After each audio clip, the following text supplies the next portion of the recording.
Hello, you join me on a brisk but at least dry morning in England in the vineyard, and we are into pruning season. So biggest job of the year to start the kind of year as we roll it basically through December into January, aiming to be done by February. We've got 12,500 vines to prune all by hand. So it's a long slog, but also one of the most enjoyable tasks in the vineyard, I think, because every single vine is different. It's all done by hand, and you're making a decision on every single one, and that decision is different for every single one. Now, you're not only thinking about next year, as in the next growing season, but you're also thinking about a year, 2 years in advance. You're thinking about the best structure of the plant, best energy flow, sap flow, to give you quality fruit, quality yield, but also longevity. We want these vines to be in the ground producing for as long as we can, and a lot of that stems from the pruning and how we prune it. So a little bit of background on why we're doing this. We started this vineyard planted the vines back in 2018. So the vines are still pretty young, but producing really well. And English wine is on a massive upward curve, huge boom. You know, it's soaring in not only popularity, but awareness. People are much more aware of English wine now. And it's doing really, really well. It's getting a lot of recognition worldwide now, which is fantastic. But really the reason I wanted to kind of do this is because myself, and I think a lot of people who are actually coming into the industry now are, you know, not necessarily coming from an experienced background. Perhaps they're farmers that are turning their hand at something else, as something that's a bit more of a viable option.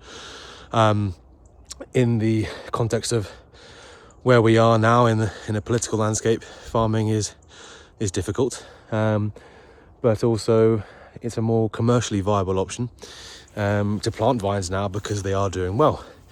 And as someone who had zero experience coming into winemaking and vine growing, the only thing that we knew about wine was that we like to drink it. That's a true story, a good way to start. But you know, there really wasn't that much information in terms of on a video kind of basis out there that focuses actually on English vineyards. There's plenty on French vineyards, Italian vineyards, South African vineyards, you staples, who have been around a long, long time, but not necessarily in an English context. And a year kind of growing season in England, which is very, very different to those countries I just mentioned. So it was kind of hard to understand what you needed to do without really going through it. And now we've kind of gone through several years of it, you're getting a much better understanding. I mean, it's changing all the time, which is the kind of fun thing about winemaking and vine growing in England, is it's such an ever-changing landscape, and that's what keeps it really interesting. It's a new challenge every single season, but got a much better understanding of the kind of year as a whole now, and I thought it'd be nice to kind of show that on a video platform on YouTube, and show you the kind of journey that we go through every single year, from now all the way until the wine is in the bottle. They're going to grow the full growing season and show you what's going on. So that's what we're going to do. That's the basis of this video. And yeah, we're going to kick things off with pruning. Now we prune.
I guess now the question is, I get asked this a lot, why do we prune at all? Why bother? And I guess in its simplest form, what we're trying to basically do is create a structure within the vine that can allow us to produce quality fruit year after year after year, repeatedly. So we're thinking about energy resource, we're thinking about structure within a trellis system that we have here, where we don't sort of exceed boundaries, exceed limits, where we're interfering with other plants too much, and we can still kind of keep everything regulated, controlled, and in an environment basically that we can look after with best practices to kind of get the best fruit possible. So maybe if you come a bit closer, I'll kind of show you the kind of points of the vine. So forgive me if you kind of know this stuff already, but I'm mainly doing this for people who might not have as much experience. So basic principles of the vine. You see a nice kind of vine here. This is in our Bacchus plot, and let's start with the basics. So here we obviously got this is where your kind of rootstock will be grafted. You've got the trunk here, and then what we've laid down onto, this is our fruiting wire. What we've laid down onto these wires here are our fruiting canes. Now you can see here is a nice example of where we've gone. We've got 2 fruiting canes, and in the pruning system that we use, that's known as double guillot. So the pruning system we use, guillot system, was developed by a French chap called Guillot, and so that's just the name that it's called. So we've got two fruiting canes on this plant. This year we're actually going back to single guillot. We're going to one fruiting cane, and the reason for that in this Bacchus is because where we are, being so close to the coast, we're quite a humid site here, and for whatever reason the Bacchus, it struggles with powdery mildew, which thrives in those humid conditions. So in an attempt to kind of help that, we're basically going to reduce the overall canopy, because by going single arm, single guillot, we're reducing kind of how many shoots that we're going to grow, and reduce that canopy density, so hopefully again mitigating humidity and mitigating that disease pressure. So yeah, we've got 2 fruiting canes, so let's I'll walk you through kind of what we do and how we're looking to prune it.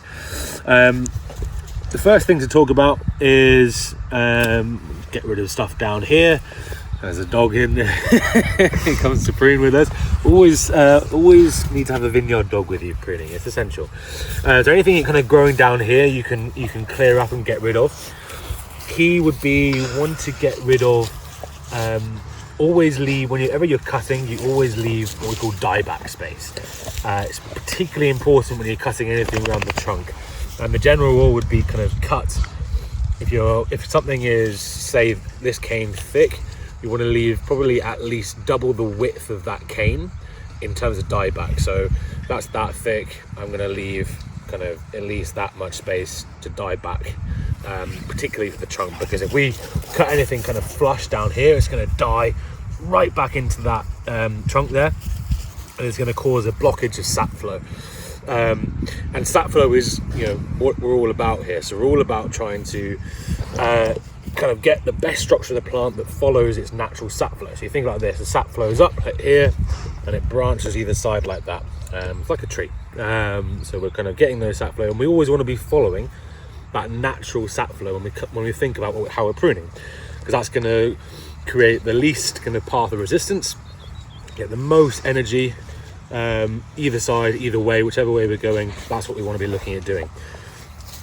And so when I'm looking at this plant, this is quite a nice one to kind of deal with. Like I said, we're going for a single cane, so we actually replace these fruiting canes every single year. Now that's the system that we use. Some people obviously you'll have seen where they leave these kind of fruiting canes every year, and they call them cordons, and they'll come back to 2 bud spur systems each year.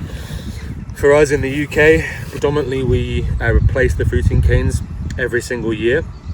Kind of works well in a colder climate, and it ensures that all our kind of new growth for this season is always coming off kind of 1-year-old wood, and that's where kind of Again, we're going to get that least interruption of sap flow.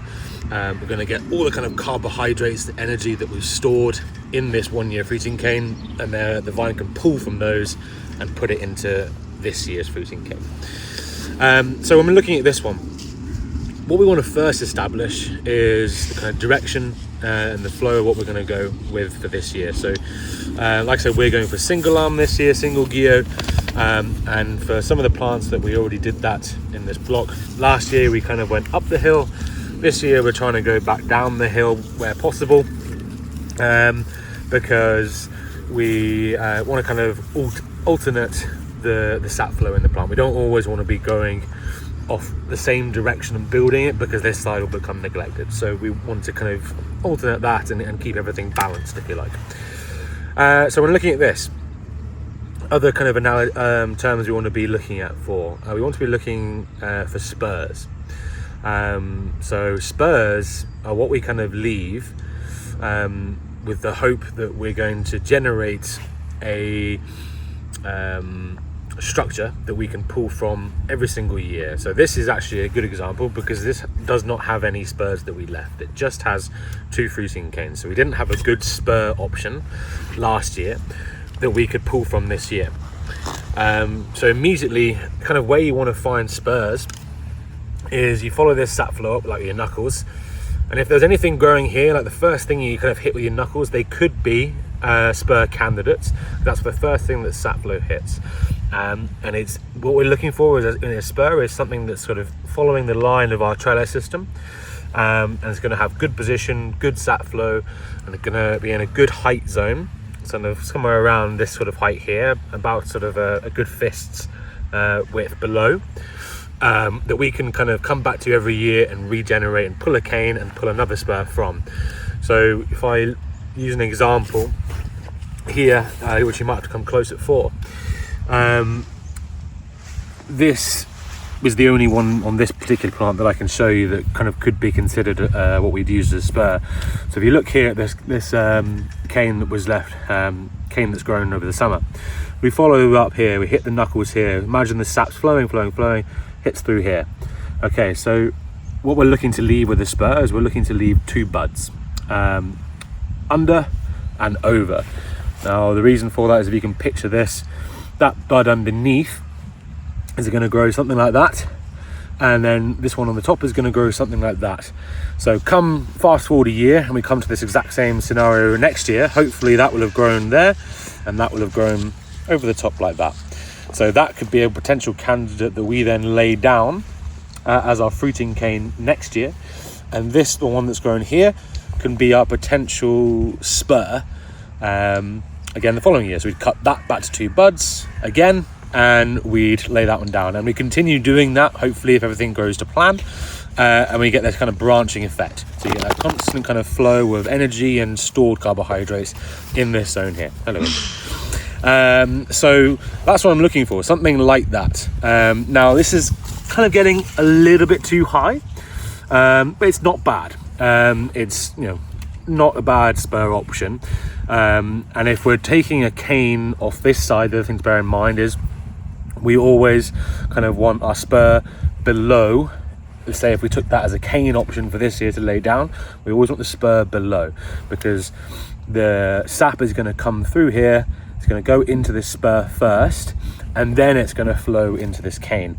If that's the other way round, and I know this is quite a lot to take in, but if that's the other way around, so if you try to, for example, spur something that was higher up than your fruiting cane option, what happens is the sap goes into this fruiting cane, where you presumably kind of leave yourself, let's say 8 or 9 buds. All that sap and energy goes into the fruiting cane, because that's where the most demand is. It's trying to fruit for the year. So it goes all into that fruiting cane.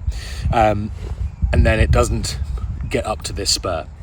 So here, for example, if I did that and I spurred that and I caned that, all the energy is going to go into this cane and it's never going to reach this spur. So this isn't going to grow properly. So I hope that kind of makes sense there. So I guess that what's left is kind of have a look at this plant. So again, what we're looking for spurs. We said on this plant we didn't have any, and that's not the end of the world. If you don't have a viable spur option, don't leave one. If you kind of leaving stuff that you're a bit hesitant about or is pointing out in the wrong direction, it's not in that nice zone, don't leave it. When we come to the spring, what we're hoping is a bud will generate from this area that we can then continue to grow. When it comes to bud rubbing, we don't kind of rub it off, we let it grow and develop, and then we can look at using that the following year. So it's not the be all end all. So on this plant, what we're looking at, what we already said is I'm going to find something of a spur. This one was my only potential one. I do quite like that as a spur option. It's creeping a little bit far out from center.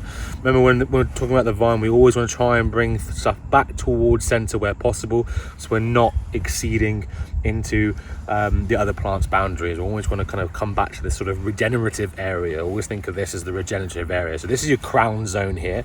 We don't want to be pulling anything from this crown zone because this is going to be where all your kind of old wounds are.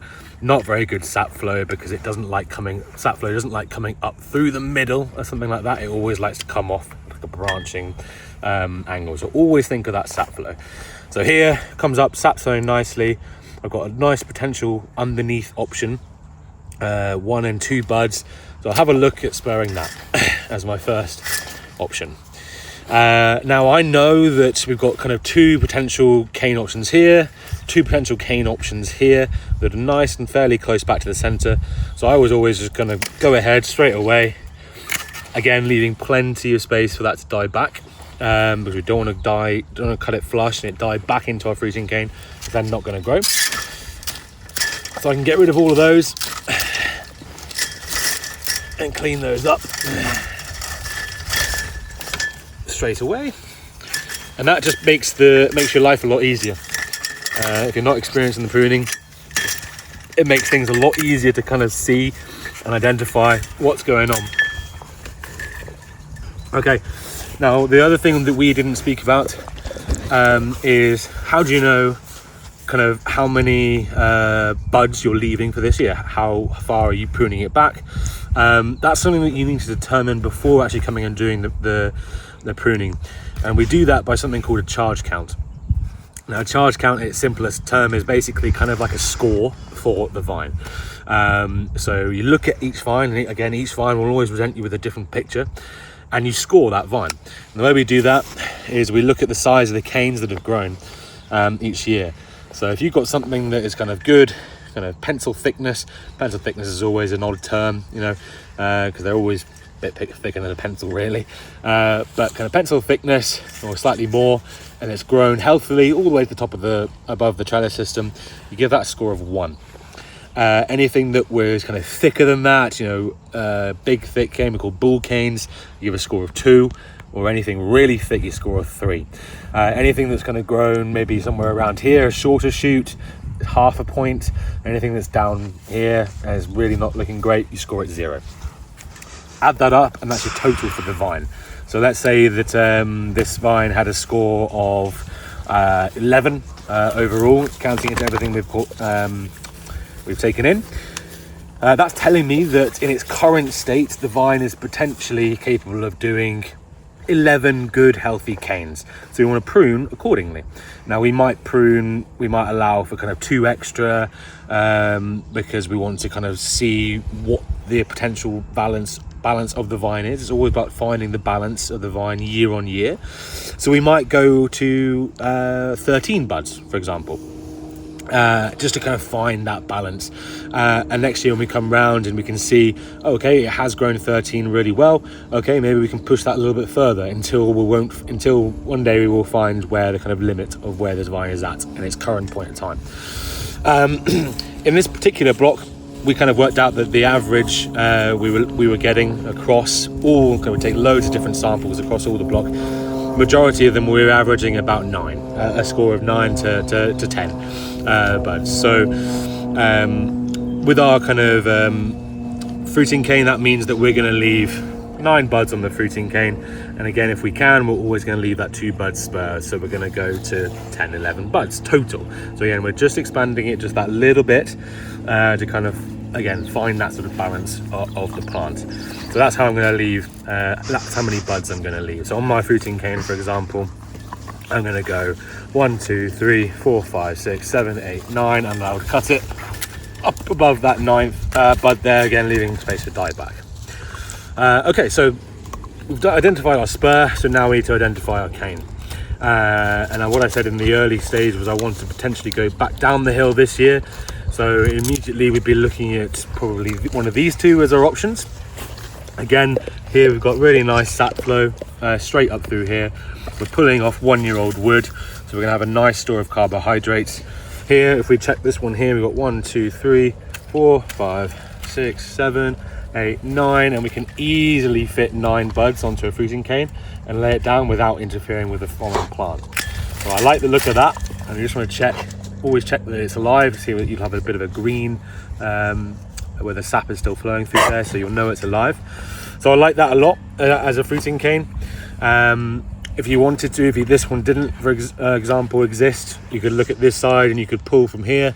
You could maybe lay that back that way, or you could lay it down that way. It's not the end of the world. If we're leaving this as a spur, remember though, we couldn't take this one as a cane option because the sap would go into this first rather than our spur, so our spur wouldn't grow. So we know that one's out if we're leaving that as a spur. Here we can cut that a little bit flusher as it's going to die back into this, and then that's going to die back further. We left plenty of space up there. And here I liked this as a cane. Again, we can cut that a little bit flusher. It's going to die back into here. We've already established that we've got 9 buds there, and just like that your vine is done. So we can go ahead and just tidy up a little bit. I wouldn't get too obsessed with tidying up old dead wood. You know, at the end of the day, it's just more cuts that you've got to do, as long as it's not egregiously growing kind of out above your wires. You don't need to make too many cuts. The idea is you want to make as few cuts as possible, as little wounds as possible to the plant, to keep it as healthy as possible. And that is kind of what a finished vine would look like. So we've got a spur option here, 2 buds to kind of regenerate from hopefully next year. Obviously something might grow in the spring from down here, which might be a little bit more suitable. And we've got our fruiting cane that we're going to lay down this year. Nice pentil thickness, good sap flow, nice and malleable, where we know we're going to easily lay it down without snapping it. So those are all the things to consider. So quite a lot to take in there, but that's a kind of an introduction into how we would look at pruning the plant. And yeah, cheers. Morning. As you can see, we've had a good hard frost early in the hours. This is the days we love. These are the days we love for pruning. Just this cold, crisp morning gives the vines a good hard frost to properly get into winter mode. This is what we like. Much nicer than yesterday.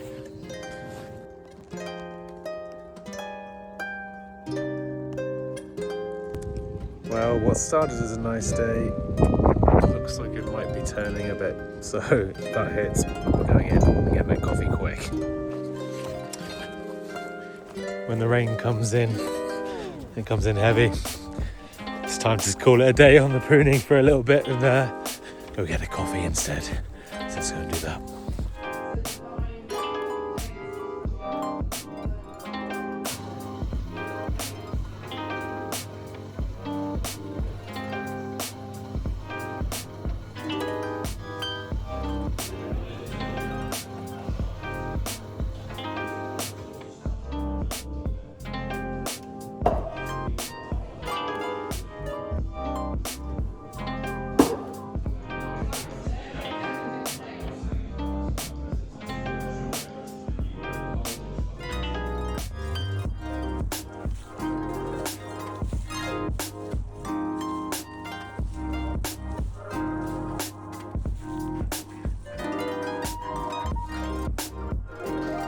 So pretty miserable day again here, which brought a halt to pruning, but that means we can get on with some other stuff.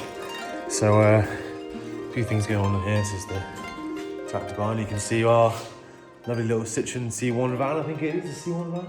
We got this a while ago, and it's been amazing for the wine tours and vineyard tours and stuff like that. And we're giving it a bit of a touch up, basically giving it a bit of love over the winter season, so it's ready to go for another summer season. And I'm also going to have a go today at making a kind of pruning paste. I've seen this recipe online for a kind of really good paste that we can put onto our bigger pruning cuts that acts as a kind of protectant, as a barrier from the elements, and is full of good fungal bacteria and things like that are gonna boost the plant health. So we're using kind of horsetail tea, our chicken manure, and some other stuff. So I'll show you how I'm gonna do that in just a second.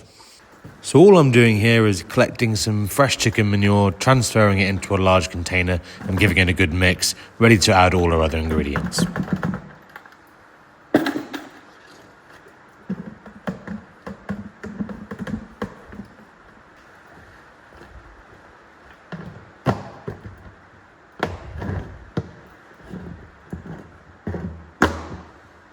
Okay, so you join me in the kitchen. We're doing the first part of preparing our kind of nutrient-rich paste that we're going to put onto the vines. And the key ingredients, we're using horsetail, powdered clay, and then I'm going to do some of our chicken manure as well, which we've got a bucket outside, which is pretty fresh, so I'm not going to bring it into the kitchen here. But the reason we use horsetail, we're going to make a horsetail tea first of all, which we're going to leave to kind of brew for about an hour, and then we're going to actually leave it to cool and macerate overnight to extract all the benefits out of it. Horsetail is really good. One of the plants with the highest natural amounts of silica present, and silica is fantastic because it's when it's kind of, we spray it as a herbal tea or a foliar feed, it is packed with this silica, and silica is great for boosting other plants' natural defense mechanisms. So it's great for fighting powdery mildews, downy mildews in an organic system, and that's what we're trying to do here. So by adding this into our kind of paste, which is where the clay comes in, powdered clay, and the chicken manure is going to help thicken it up into like a good paste that we can spread easily onto these bigger wounds that we leave, if we leave any at all during pruning. So that's what the horsetail is for. So first step is we're going to do around about 450 grams of horsetail with about 8 litres of boiling water. We're going to boil that, going to stew that down for about an hour's time. Then we'll leave it to cool and macerate overnight, and we'll come back to it in the morning, and we're going to add equal parts of the powdered clay and the chicken manure, mix it all up into kind of a thick slurry paste, which is probably going to smell absolutely delightful. But that's going to be a really, because with the chicken manure as well, which is packed with nutrients, that's going to really kind of benefit the vine's immune system, and really benefit over the winter period, basically, before the vine goes into full dormancy. So yeah, that's what we're looking to do today. So for this particular batch, I'm using approximately 400 grams of dried horsetail. This is readily available online. Now I'm adding 8 litres of water and mixing it all together.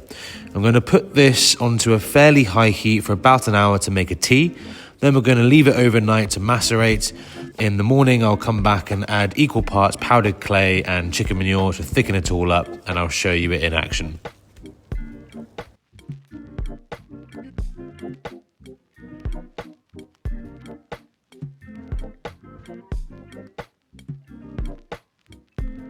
You can see here where I've made a fairly sizable cut to the vine. And so we've got our paste here with horsetail and chicken manure and powdered clay. So full of nutrients. And we're basically just going to apply that on here, and we'll act as like a little barrier against any pathogens coming into that big wound site, but also absorbing all those good nutrients, hopefully kind of help heal that vine up, ready for a new season. So that's a little example of our kind of pruning paste in action. So that about wraps it up for December in the vineyard. As it stands, we're about halfway through the pruning, so a lot more to do. I hope everyone has a fantastic start to the new year, and I'll see you all in January.